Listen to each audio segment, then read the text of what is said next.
All right, all right. Good morning, good morning. How are you this morning? How you been doing?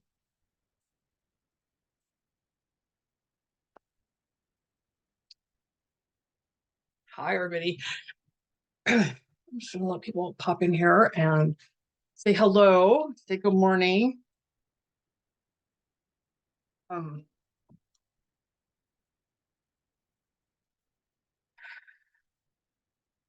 Good morning. So I'll just begin with me. My name is Marti Forrest. I am empathic, light worker, Blu-ray. I'm a coach, mentor, author, teacher. I wear many hats, many, many hats. If you're new here, that's me. I'm on the Spiritual Empath page, friends with Mimi. A fabulous experience to come here today. How are y'all doing? Let me ask you that. How are y'all doing with this moon, the full moon, the lunar eclipse? Pretty pretty intense. I've been feeling the whole conversation on gaslighting and how we do it to ourselves. And I want to talk about, start with, what is it? I did actually pulled up an article, and it says, gaslighting happens when someone manipulates you into thinking your version of the events didn't happen the way you say they happened. They may gaslight you by questioning your authority, denying the evidence you have, or doing everything they can to make you feel like you're wrong. The person who is perpetrating it may or may not know they're doing that, but for the person it's being done to, it can feel confusing and very damaging. You start to question your own self-worth, your self-esteem, and your own mental capacity. So that's the basic thing of gaslighting. And I did a course on narcissism, and one of the things that came out of that was that not all gaslighting people that gaslight are narcissistic. They might have tendencies, but they're not full-blown narcissistic. But all narcissistic people gaslight. That was the conclusion that I came to in my studies. There was actually a British play in 1938 called Gaslight, and then a film called Gaslight. And it was, the husband was trying to make the wife think she was crazy, and she lost her mind. And so he would play with the lights in the house, and they were gaslights. So it's called Gaslight. That's how that name came to be. Hi, Michelle. Yes, very intense. This moon has been nuts. I felt pretty hungover today. That energetic, emotional hangover. There's been a lot of really old stuff showing up. People popping up on where I thought that I had blocked them everywhere, and they pop up on like TikTok, or they pop up on Venmo. I see this person on Venmo. You're like, oh yeah. So just the old things moving out. And then had a person that had a years ago we were friends, and then it got to be where it was just every year or two I would hear from her. And recently she found me again on my personal page and comment, and then I blocked her again. I realized I'm not interested in going back to that, going backwards. The energy was still the same. And then she liked my public page. I saw that yesterday, and I blocked her again. And then I had a dream about her last night. I was like, OMG, really? Like, so it's really old stuff, but boy, I woke up feeling just really hungover, and like, what is this all about? Why is this showing up right now? Yeah, because it's purging, it's clearing, it's showing up to look at. What do I need to see? If there's something is showing up for you consistently, what is it that you're not looking at? I have a little sty thing on my eye right here. I noticed this morning. What am I not looking at? When I'm having eye stuff going on, what am I not seeing? or maybe I'm not willing to see it sometimes. What I got to ask myself this morning was, what is it about this person, excuse me, that is me? That's what I got to ask. Because I'm dreaming and I'm like, what the heck is this? Energy is so intense. Hi, Megan. Hi, Michelle. I know Rick said hi, but anyway, hi, Megan. Sun in Aries, Moon in Libra. Yes, eclipse, Mercury retrograde. Oh, Mercury's retrograde. Great. That's my ruling planet. I can, and let's not forget Pluto and Aquarius, right? Some really intense stuff. So lots of old stuff. That's been my experience. And I have another mentor who talks about it, and it's lifetime, like from the beginning of our physical incarnation, just this life, that we're at the tipping point of purging and clearing the old stuff. So when I had the dream about this person, I just got to look at like what is it about that person that is still going on in me? Whatever my judgment is about them, whatever it is, whatever the reason is that I'm choosing to not be in relationship, what is that thing in me still that's showing up? Yeah. So I did some meditation last night and connected with one of my inner children, teenager, the like young teenager, and just frustrated and angry and it was, I don't remember all, I don't even remember it all because I think I passed out. I think I fell asleep while I was meditating in the bathtub. So I can't remember what all that was about, but so I have, we talk about the inner child and the inner children. So I have the inner children. So there's different stages of trauma where these children live as we heal and clear. But there's like one that speaks for all. That makes sense? Like you have one spokesperson. And that would be my 5-year-old. And it's a picture I remember from when I was in kindergarten. So she got canceled, the teenager, and come for her. And that's probably when I fell asleep. But then I dreamt. So I got to still look at the deeper pieces of what is this thing. And it's I did some writing. I've done all the things I normally do to clear to, and I just get to be with it until whatever it is revealed. Some of it is about feeling desperate for love. That's how I see her. Desperate for love and desperate for relationship. I'm like, is that something in me still? Some way that I feel desperate. So things that you can take a look at when we have people that are showing up consistently. Like this person has been now consistent for the last couple months. Not every single day, but it's been consistent enough that I am feeling the call to take a walk. Even my husband said this morning, you still have quite a charge about this. I'm like, well, not that it was about her per se, but I am looking at it. So that comes into the whole gaslighting thing. I read about what is gaslighting. So I'm reading about gaslighting. People who tell us that, oh, that's not how you feel. Or that's not what happened. I was gaslit my whole entire life growing up. So I never felt confident or stable in me. I didn't trust me. I didn't trust my guts or my intuition or the energies that I would read. So it comes from other people, and we've been taught our whole life feelings aren't valid or feelings aren't trustworthy. They're not safe. And that's a cultural thing. That's our whole culture. It's our parenting because we have all these years of survival. Just learning how to, just trying to survive on this planet as a human. So now we're moving into shedding that old survival and then moving into this fifth dimension of love. So fifth dimension and higher, which moves into love. Unity is community. There's no more competition. There's no more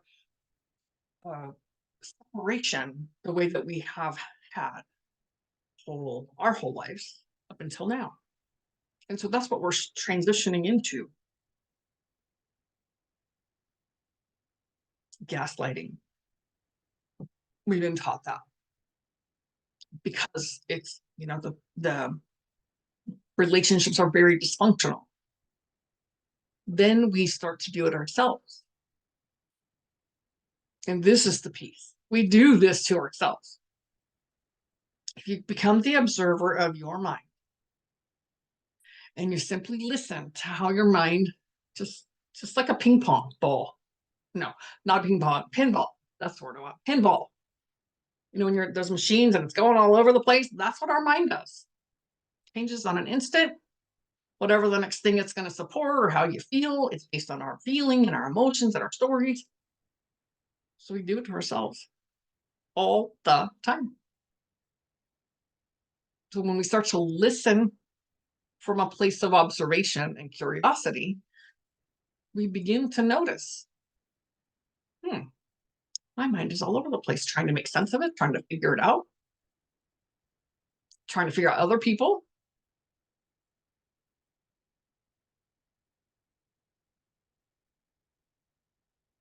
So we gaslight ourselves.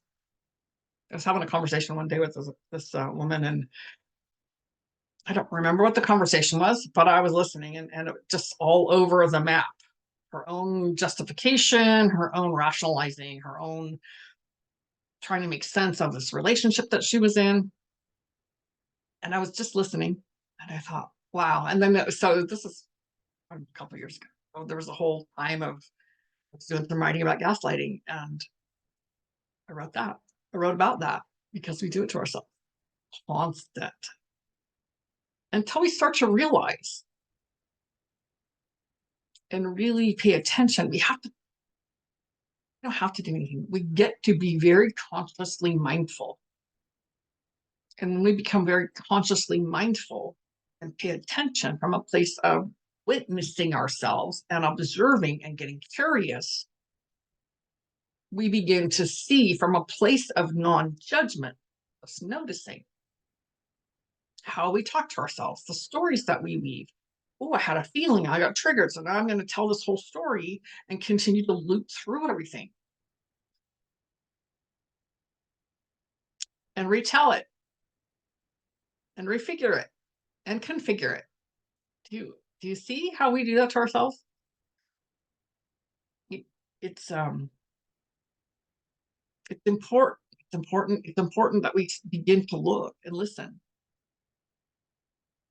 from that space. Because otherwise we just keep telling the same story and then we keep judging ourselves. And then I was doing that to myself this morning. I'm judging myself. I wake up from a dream and I'm judging myself. Because I was actually hiding in the dream. This person was in my dream. And I got up and left this room, and I go back in my mind, I justified it to go do something else. But in the dream, I'm like, you're hiding. I'm in a closet hiding. And then I wake up from that and I can't quite shake it. And I'm sitting in this whole judgment and trying to figure out what it all means and why I'm having this dream about that person and what does it mean about me. And you see, so I did do some writing because I really wanted to look. But it took a bit because I felt like very much like a trigger, like a trauma response to that. Yeah. It's a very unconscious place. That's our subconscious having those dreams, trying to work it out and on its own. And then I wake up and try to apply my own logic to it. How was that? So it's learning, pay attention. So for in relationships, let's come out of that piece because we get into our relationships because it's a reflection of us. And we're gaslit. I grew up in a space of gaslighting. It was both of my parents. I would say I immediately went, oh, it's mostly my dad, but I'm not. I'd have to really examine that. It's probably both my parents because they didn't deal with their own feelings. How can they teach me to deal with mine? Logic is king here. Survival, work, produce, go all the time. And then you measure your worth by that. And how valuable am I? Because how much did I produce? It's very convoluted and dysfunctional and unhealthy. And well, we didn't know that. We didn't know that. They didn't know that. You know, every generation hopes they're going to do different than their own parents, and they evolve a little bit. But until we learn how to deal with ourselves, deal is relative. Until we learn how to feel, embrace, and embody who we are, what we are as a human being, we'll keep doing the same thing. We're patterned that way. And it is the nature of the mind. If you just look at our culture, we're not taught to feel, it's to buy the next thing. Keep up with the Joneses, compare yourself.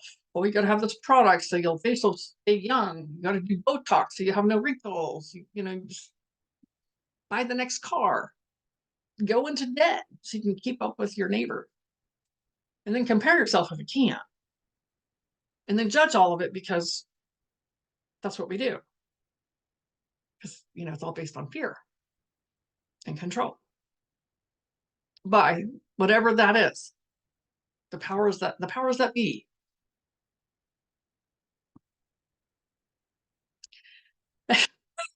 Hi, Nicole. Never will I get Botox. Me neither. I wouldn't either. Nope.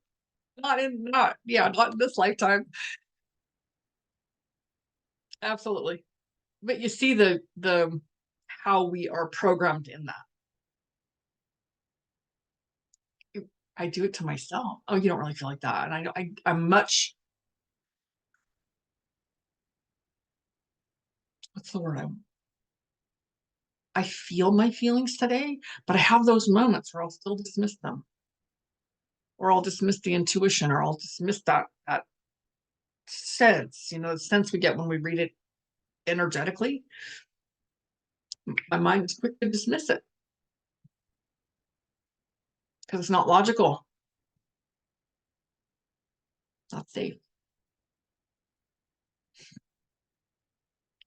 How do we deal with it? What do we do with all that? We have all this information. Okay, great. Now I know what it is. What the hell do I do with it? How do I change this? We have to look. If we're in a relationship where we're being gaslit, then looking at how are we allowing it, because we've allowed someone to treat us that way.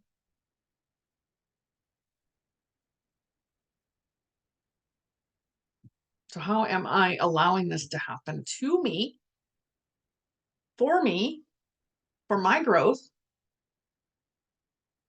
There's something wrong. It's simply an opportunity for me to shift, for you to shift. We must be willing to look.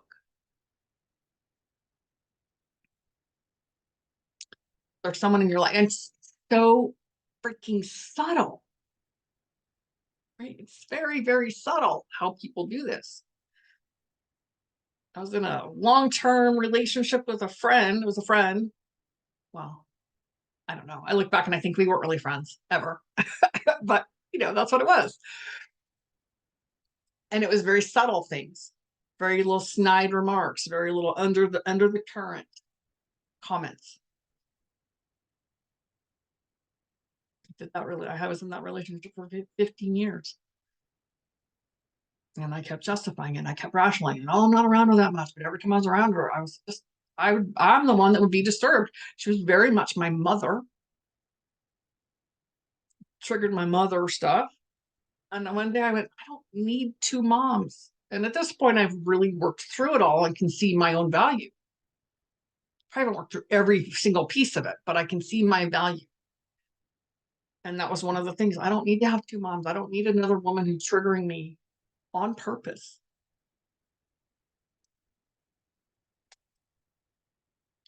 Her way. And I was choosing to participate. And when I was done, I was done. It's true for a lot of us. When we're finally up here, we finally see the truth about the relationship, like, oh yeah, we're done here. And we end it.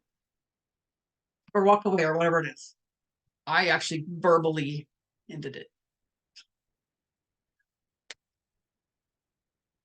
but many of us are in partnerships like that, marriages, or those kind of committed relationships and intimate relationships in that way. Calling it out, right? When we start to notice, we must be willing to call it out. Sometimes we examine for ourselves what's going on. I do that. I'll examine it. How am I allowing this? What's my part in it? And how do I get to be? How do I want to be? How do I choose to be? Whichever one resonates for you. I'm looking for the word. How do I choose to be going forward?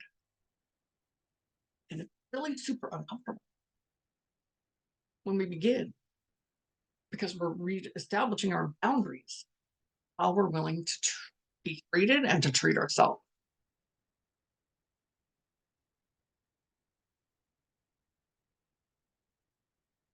What do you got? You got questions? Comments?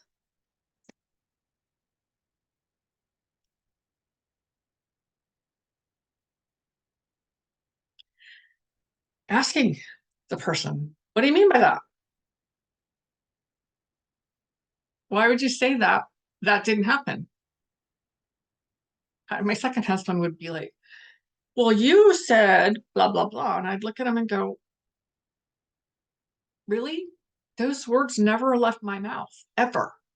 Didn't even match what I had said. Well, that's what you meant. Oh, wow. Wow.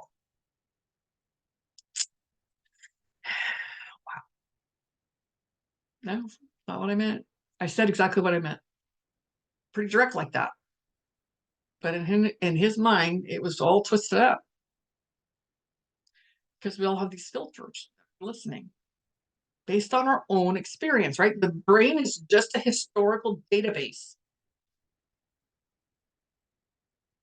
It only can pull up things from our experiences. There's nothing new that comes out of the brain. Not until we begin to reprogram, looking at the unconscious, subconscious, whatever you call that, the subconscious, where all the stuff lives, and clearing the trauma out of the body, clearing the cellular level where it lives.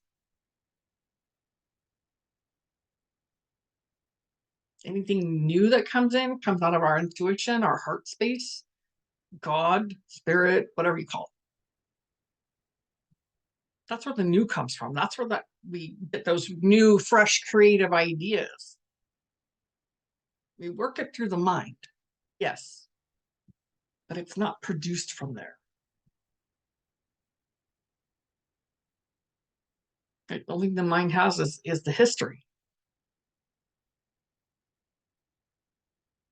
Something happens, get triggered, we got our feeling hurt.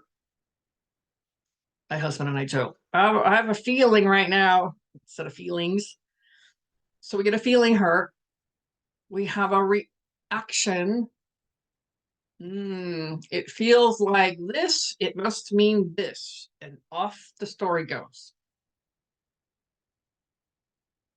And the minute we get into the story, we're no longer in the feeling, because now we're trying to logic it and make sense of it in our mind.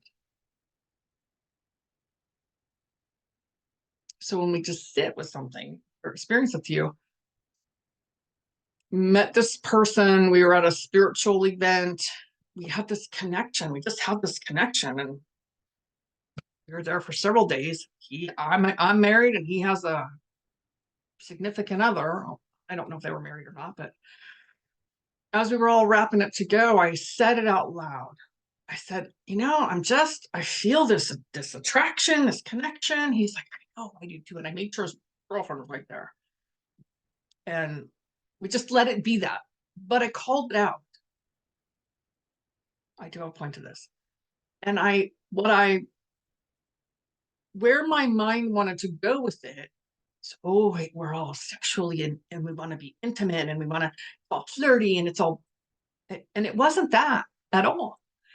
So I didn't give it that meaning, but because it felt that way, that similar feeling, it immediately wanted to make up the story like that. And when I just sat with it and I asked that intuitive space, that higher self, what is this about? We had a connection from another life. We were star sisters and brothers. So that was our connection. And I don't know that I would have gotten that had I ran off with the story and got all twisted up and weird about it because, oh, we have this attraction to each other. So we can pause and simply feel rather than running the story about it. A different experience happens. And we're actually present. It's pretty amazing, actually. It's probably one of the might have been in the beginning of my experience where I could actually pause and stop running off with the mind, because that's what it does. A habit of it. And the pattern. So when we get triggered by something that somebody does, maybe not in that kind of way, but we get triggered by something that they do, we'll sit with that feeling. What's the sensation in my body rather than running off with the story? Allows that energy to move. It allows energy to clear. And I don't have to run off with the story about what they did or how they made me feel, which had nothing to do with them in the first place. That was an opportunity for me. I never know exactly where I'm going to go. So let me come back to the whole gaslighting thing. When we are triggered because we feel it.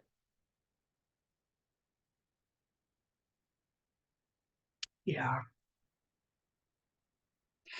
Yes, Nicole. And it's it erodes our esteem and our value and our worth. It just chips away at the foundation of who we are.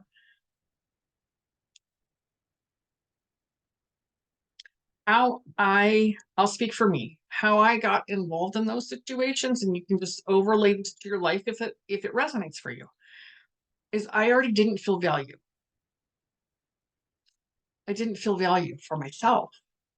And I looked to other people for my value and my worth. So generally, itchy. When I'm attracting those people in the beginning, it's a lot of love bombing. That's typical of a narcissist also. There's a lot of just charismatic, and it's all great and beautiful and fun and loving. And then over time, that kind of comments and snarkiness and just nastiness. And often other people don't see it or hear it because it's kind of under the real softly and under the wire, if you will. And then over time, that's just becomes the relationship. But it's validating how I feel about myself. It's totally fucked up. It really is. But I chose those kind of people because they were a reflection of how I felt. What they taught me, and I will hope that your sister will come to this point at some time in her life, is absolutely. A lot of energy on that one for sure, Nicole. So as you heal your own stuff, she will begin to heal. We can only do our own part. You can help her, you can be the example, but we can only do our own stuff. So as you heal, because you're not broken, none of us are. I know that's what it feels like. I'm not dismissing that in any way. None of us are truly broken. We have a lot of wounds that we carry. And as you clear that for yourself, it'll help her. I know that doesn't make sense, but as you do your own part, your energy, your emotions, your stuff, heal yourself, she'll begin to also. And she'll begin to heal around you. Does that make sense? tough. It's really tough, and it's so hard to watch. It's really hard to watch on this because you can see it as the outsider looking in. You can see it happening, and then the person that's in it has all their reasons why they stay. And I don't know what their journey is. I know what mine is still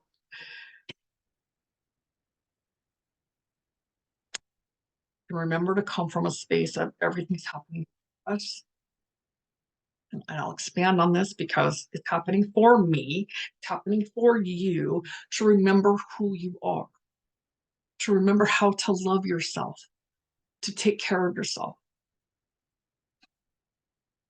When we have these situations that are just so heartbreaking and they feel so hard and difficult,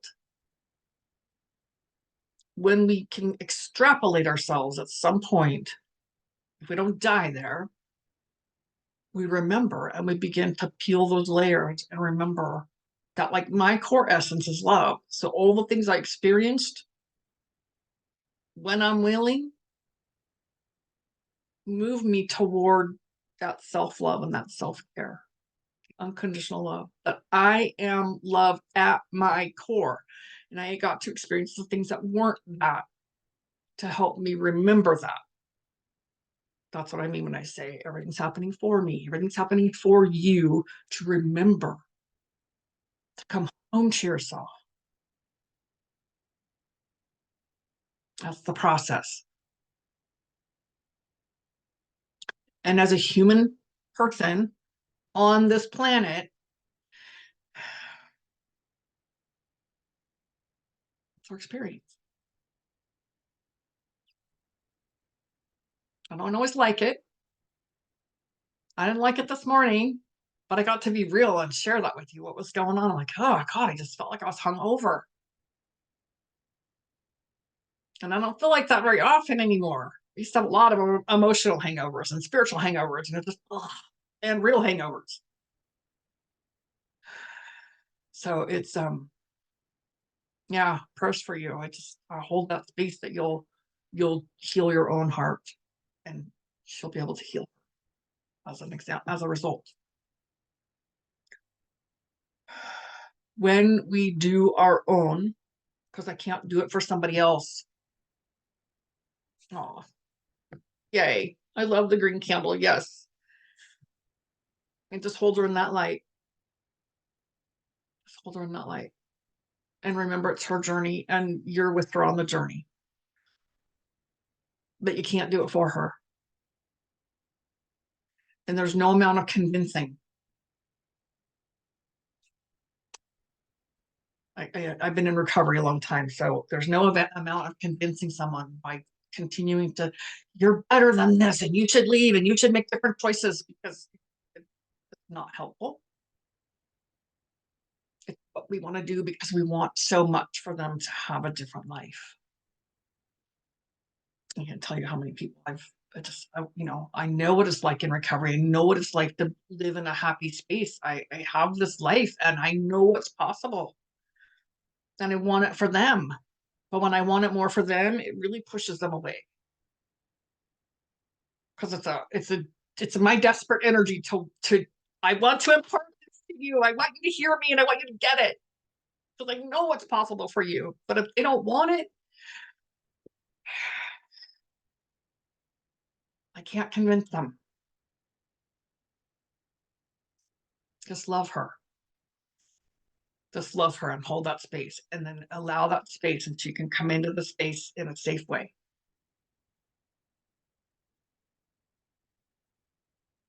Oof, there's a lot of energy. Oof, I can feel you. Oof, move that, shift that energy out. Take a breath, take a deep, deep breath. Deep belly breath. You can put your hands on your, I know you can't see it, but put your hands on your belly. So your belly, you feel your belly expand all the way to the top, and exhale out the mouth. I call it the presence breath. There may be another name for it. What it does is bring me present. And when I take that deep breath, I get underneath the energy of the emotions, and so keep breathing that way. It'll help that energy. It's hard to be in it and it's hard to watch. And I've done it all. I've done it all. I've done my part of it all, whatever it was for me. And it was in relationships. I was in an organization, and this man, he was at that point like the president or whatever his role was, and I met him, but I got involved. It was a networking thing, and he would always make these little snide remarks, like out of earshot of other people. Yeah. And after a while, I was not yet in the space of fully trusting myself. So it took a while. And we met every week. And it took a while for me to finally go, I can't, I'm willing to do this anymore. It's not that I can't. It's that I finally decided I'm not willing. I am worthy and valuable. I do not need to tolerate this. And nobody else could see it or hear it. But being empathic, being highly sensitive, we pick up on all those little subtle things about people. Those little things that are off. Those little underlying currents in their comment. We pick all that up. So and even if he'd said it in front of other people, they might not have gotten it. They probably wouldn't have gotten it the same way that I did. Wouldn't have felt the impact the same way that I did. And I left. But I'm like, I've had enough. I'm done.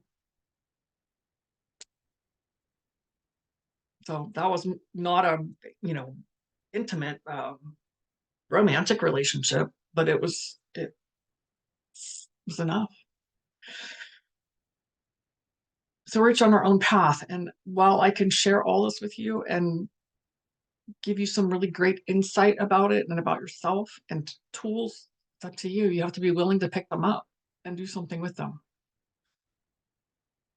And laying them at your feet. That's where the coaching and the mentorship comes in. And I get to help people and show them new ways to do things. I had someone that new person that I've known her for a long time, and the same pattern. And I went, they got scammed for quite a bit of money. That's a pattern. I said, so if you want to do something different with this, like, I don't know what else to do. I said, well, you could have paid me for coaching instead of doing that. She's like, let's do it. Like, it was just a divine timing.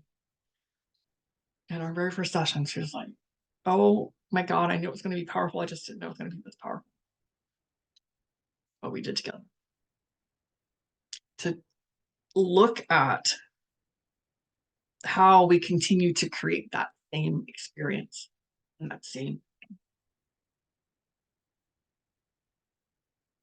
So I get to do, and I get to come here and share this. And I love to do this. So it's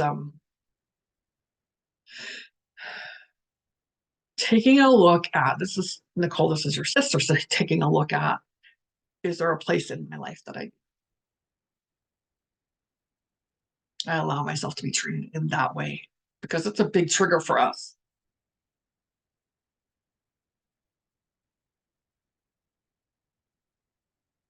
It's a big. And the most powerful place I've learned that I can come from is to just offer them some really bright light, some white light, diamond white light. Pray for them. It's my most powerful place because I can't do it for them. I can hold their hand going through it, but I can't. But when we're in those relationships, calling it out, and it takes courage. We get to be brave because we feel it all, and it feels difficult. I don't know why it did that. That's weird. There's really a lot of envy around you, and that's coming from someone so close to you. You have really, percentage. Tell you more. Oh, it's hidden. It's interesting. Um,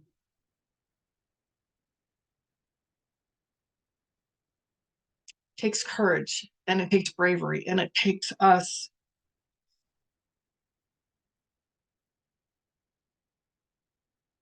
listening for the words. I'm feeling a lot of just a lot of tears right now. Whew, a lot of energy here. Mm, let those flow. I don't know who's crying. That might be Nicole. I don't know, but let that come out. Um, because we feel everything. I don't want to hurt their feelings. I know they've had a shitty life and they've been wounded. So we allow them to treat us like that, or we allow them to treat someone else that way. And we say nothing. Oh, I just got to give him the benefit of the doubt. He really didn't mean it that way. Maybe not, but as long as we're silent, we're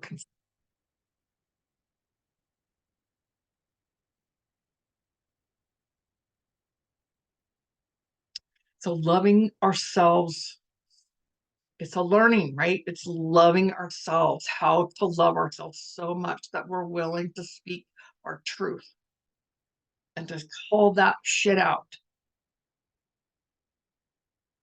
And if you're not in that relationship and you're like observing, if it's said to you, because he's likely gaslighting you, you can call it out to him. I'm thinking of Nicole with your sister. There's a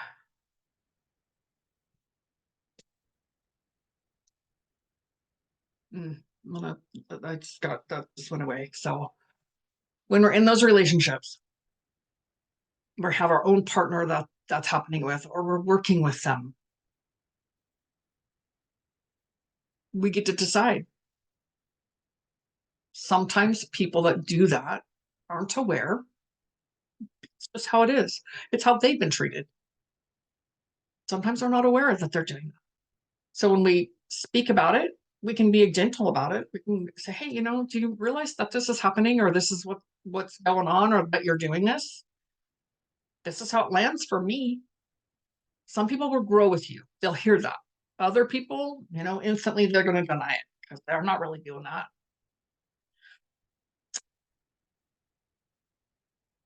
And then we decide how we want to stay in relationship with them or not.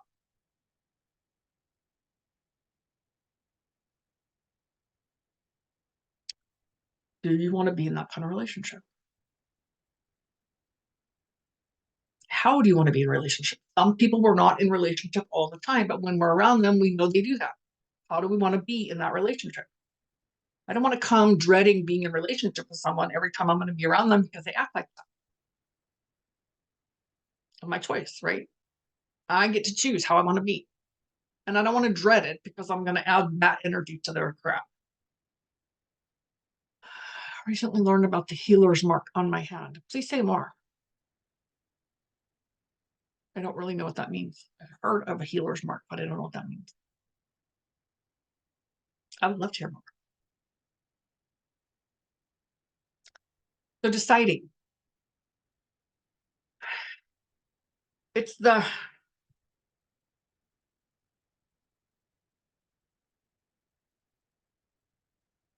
formulating the words. What's the words? It's the blessing. We call it a blessing and a curse of the empath. It could be the blessing and the curse. Or right. It's that we feel it all. It's innate. It's a natural way that we are being.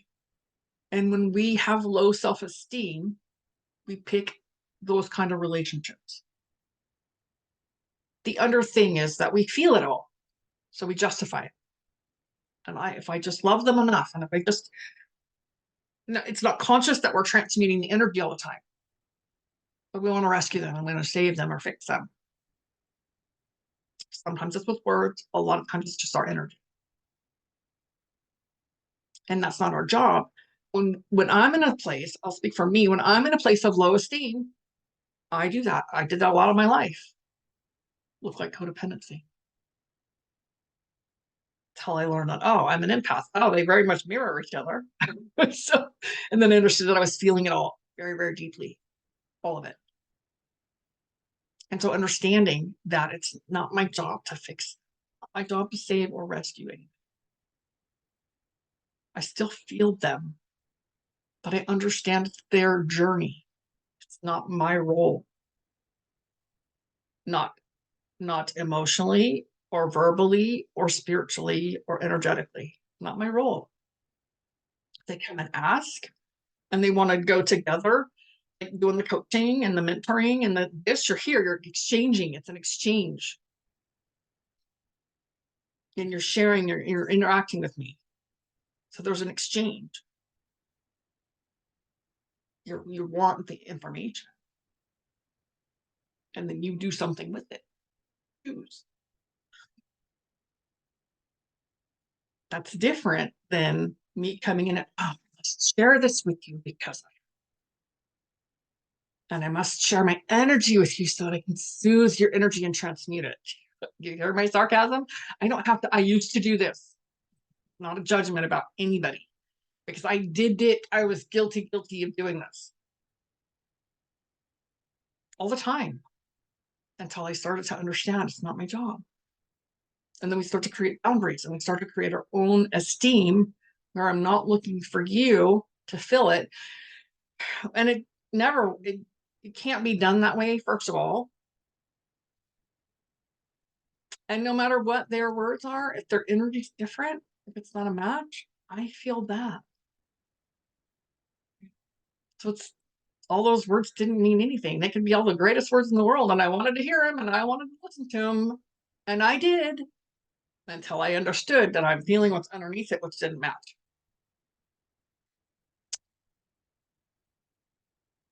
Yeah. So it's a process of that self-love, that self-care, that having boundaries, being uncomfortable, being willing to be uncomfortable, get comfortable being uncomfortable. Tell people that now. You got to get comfortable being uncomfortable because you're going to be uncomfortable. This is all brand new. And stop justifying their behavior. If they're shitty behavior, it's shitty behavior. Call it out. My brother one time, he said that to me. He'd been drinking and he said something to me. And I like, I love my brother, but I've had enough. And I got right up in his ear and I'm like, don't ever fucking talk to me that way again. And he hasn't. We're not around each other a lot, but he has never done that again. Or anyone else could hear it. But it was a clear boundary for me that I did have care of him being a turd, especially when he drank. Kinds of ways to do that. Sometimes when we get really clear in ourselves, our energy speaks, and we're not treated in that same way. And then there's those that are just completely blind and indifferent that we must speak. I had someone like that just recently. It's like, and I still did it. I would still justify it. Like, oh, I'm just not around her that much. I don't have to interact with her that much. But here's the thing. I still had her energy in my space. And when I finally said, I can no longer be the mentor, put the friend hat on, I no longer carry that energy in my space. It's crazy. Sometimes it's not till it's gone that I realize how much it was there. And while I know that logically, I still when it wasn't there, I'm like, oh, dang. Because then you have that visceral feeling about it.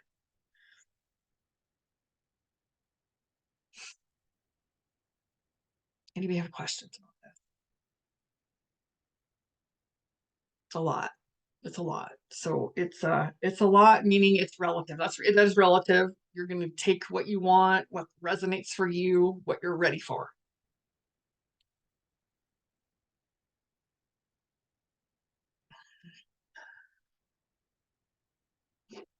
Oh, good stuff. I love it when people do that. Yeah, I'm a little older than that. Yep.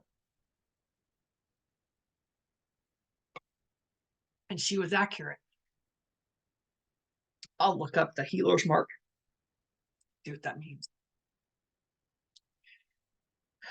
Boundaries are ongoing. They're ongoing. And when we're not clear in them, or we're still growing into them. Yes, I love it. Well, right, it's this random person who's telling you what you already know. And it just, you were ready. You were ready. The divine timing of it. I love it. It's a process. So there's still places in my world that they get blurred, or they're not rigid. Boundaries are not always rigid. They're not just black and white world. Sometimes they're gray, and they adjust when we do.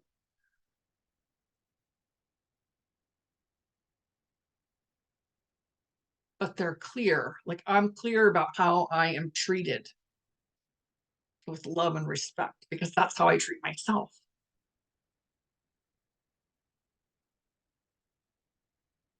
Especially with family, yes, because we have the most history with our family, and because they still see us as whatever age we were.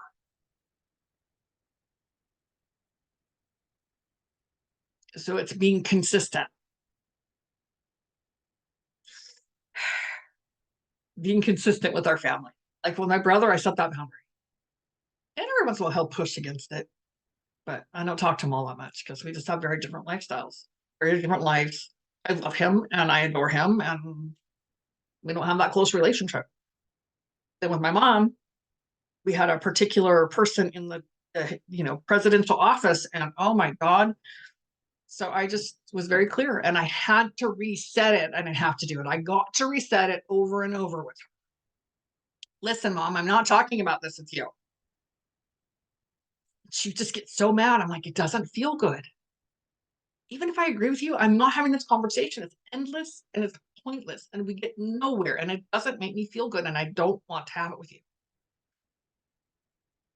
And I didn't say all those words every single time, but it took, and she did the whole, oh, that's right, I can't talk about this. Like, you can talk about whatever you want, but I'm going to leave the room if that's what you want to talk about.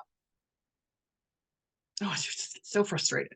Or I'm going to just say this one thing, and I'll listen. That's where it kind of gets a little, it's not muddy, but it's a little flexible. Okay, Mom, say the one thing.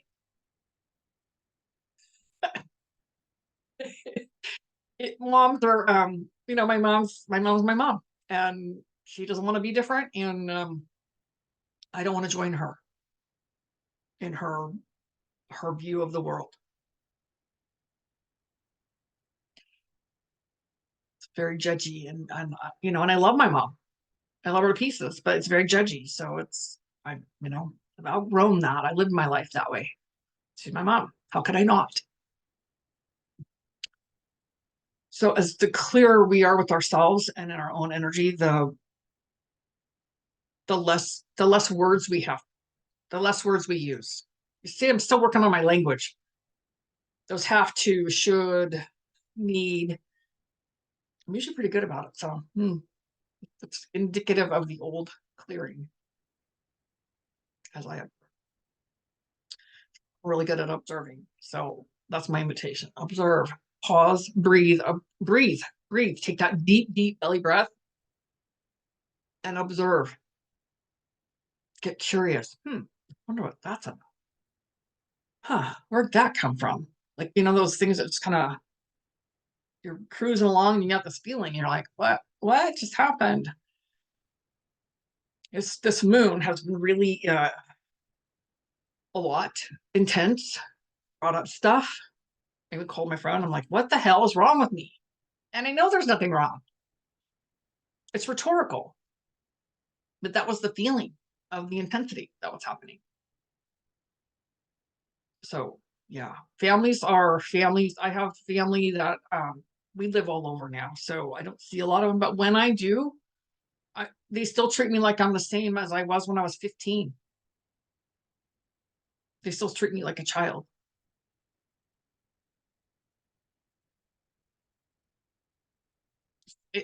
We get to decide, is it worth it?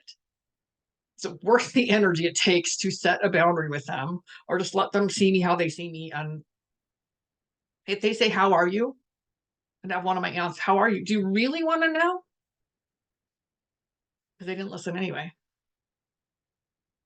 Right. So ask those questions. Do you really want to know how I am? Or you just want to, or 4 to 5 scratchy lines on your palm under your pinky. Ah, okay. I'll thank you for that. Look up under the pinky. Yeah, I've been a healer for many lifetimes. Probably. All right. Any questions about this?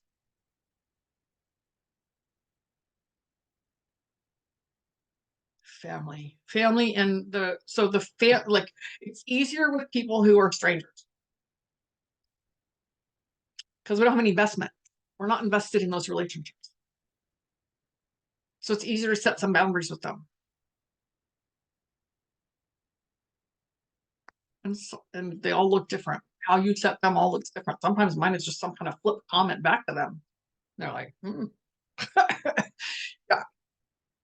And then sometimes it's, wow, what, and I just kind of look at them and go, what's going on? Why would you talk to me like that? There's ways of speaking and calling things out that's non-intrusive, non-threatening. And sometimes it can be, wow, that wasn't very nice, or ouch, dang. You can just make them kind of lighter. So I'm not pointing a finger at them. One of the probably the best statements when I've spoken to the one that I love many, but my husband, when you say that or how that lands for me, try to not say what, but sometimes it is, you said that, this is how it's landing for me. And I share. But you might want to ask first, can I share with you how this lands for me? Different than feeling. It is about our feelings, but landing like this. This is how I interpreted it. Is this what you meant? You sound like it's very non-threatening. It's not blaming them. I'm owning my own interpretation and feeling and how it landed for me. So those are different ways that you can bring that. When someone has said something that stepped on your toes, they hurt your feelings, or they're having a mood. And that's all been practiced. I've practiced this a long time because my first part of my life was always very critical. I didn't know how to bring it any different than to criticize and blame. You made me feel. So taking responsibility for our own feelings. There's just a couple really simple, lighter ways to bring.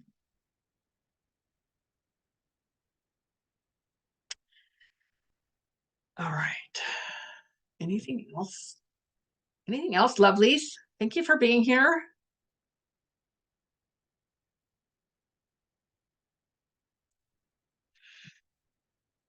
Great conversation, interaction. Thanks for the interaction with me. I love that. It gives me more places to go and address you personally. And I know it helps everyone else because if one of us is having some experience, we all have some experience. Hey, Lisa, good morning. Thank you. Thanks for showing up. I appreciate it. Right. Have a beautiful, beautiful week. Anything else? You email me if you're interested in more conversation or to see if we're a good fit to do some mentoring, coaching. I have the 6 month that just barely started. So if you're interested in that 6 month opportunity experience of creating boundaries, having a clear foundation, all the foundation, that's what I want. Clearing the traumas, having the relationship with our inner children. That's a 6 month. We just had the kickoff, so there's still time. It'll go through September. And officially, it's April through September.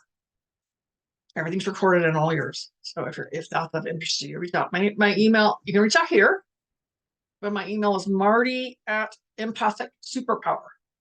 That is also my Facebook group if you're interested in that. Also, Empathic Superpower with Marti, where I come in live every Saturday. So there's another, you get more yummy goodness.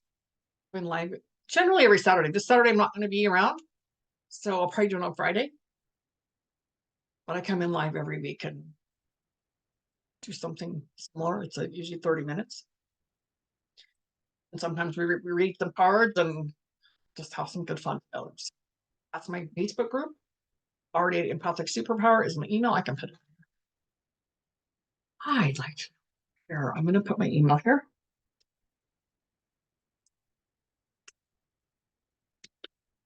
Fingers get lexic power. There's so yes. So DM.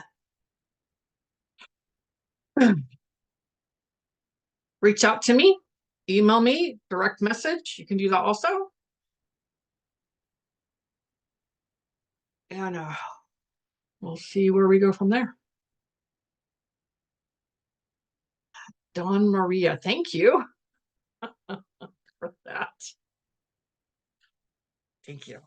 All right, lovelies. Have a beautiful week. You help with parental alienation. I can help you deal with you around it. So reach out. We'll set up a time and see if there's a place for us to go together. Have a beautiful week. Join my group and I'll see you maybe Friday. Otherwise, I'll be back here next week. Namaste. Let me see. Go back to my Zoom. Hold on. All right. Bye, y'all.